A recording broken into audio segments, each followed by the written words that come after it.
নমস্কার। প্রাথমিক শিক্ষক নিয়োগে 20-22 মামলা নিয়ে গুরুত্বপূর্ণ আপডেট। যে প্রাথমিক শিক্ষক নিয়োগ 2022-এর যে 20-22 ডিএলএড ব্যাচের মামলা, সেই মামলার কিন্তু নতুন ডেট দেওয়া হয়েছে। দেখতে পাচ্ছেন সৌমেন পাল ভার্সেস শ্রাবণী নায়ক।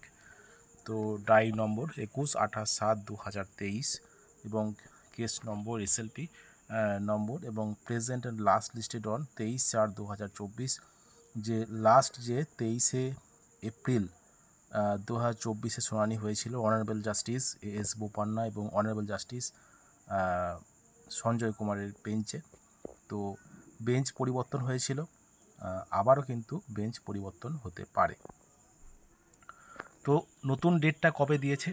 নতুন ডেট যেটা দিয়েছে দেখতে পাচ্ছেন, pending motion hearing after notice for admission civil cases list after weeks order dated 23/4/2024। নতুন যে ডেট দিয়েছে সেটা হলো যে tentative case may be listed on 15/5/2024 computer generated date.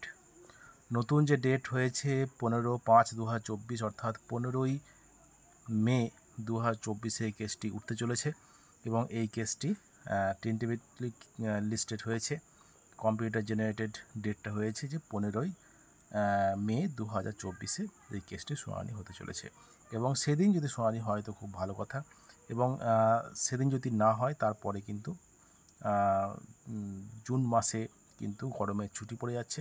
তো দেখা যাক কি হয়, আমরা আশা করব সেই দিন কি কেসটা ফাইনালি উঠবে এবং শুনানি হবে এবং একটা নির্দিষ্ট একটা বিষয়ে একটা ফয়সালা হবে, একটা নির্দিষ্ট একটা অর্ডার আসবে আশা করব।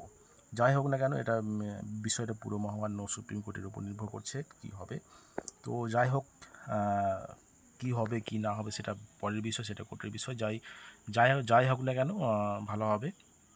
আর সবাই এই কেসটা দিকে তাকিয়ে আছে, অনেক যারা আছেন, যারা আনঅ্যাবজর্ব আছেন এবং 20-22 আছেন, সবাই কিন্তু এই কেসটার দিকে তাকিয়ে আছে যে কি হবে, রিমেনিং যে ভ্যাকেন্সি সেখানে কারা সুযোগ পাবে। বিষয়টা হলো এমনই। তো দেখা যাক কি হয়। আগামী 15ই এপ্রিল 2024-এ কেসটি কিন্তু উঠছে। 20-22 মামলা প্রাথমিক শিক্ষক নিয়োগে খুবই গুরুত্বপূর্ণ একটি মামলা। এই মামলাটার উপর কিন্তু পরবর্তী নিয়োগও নির্ভর করছে।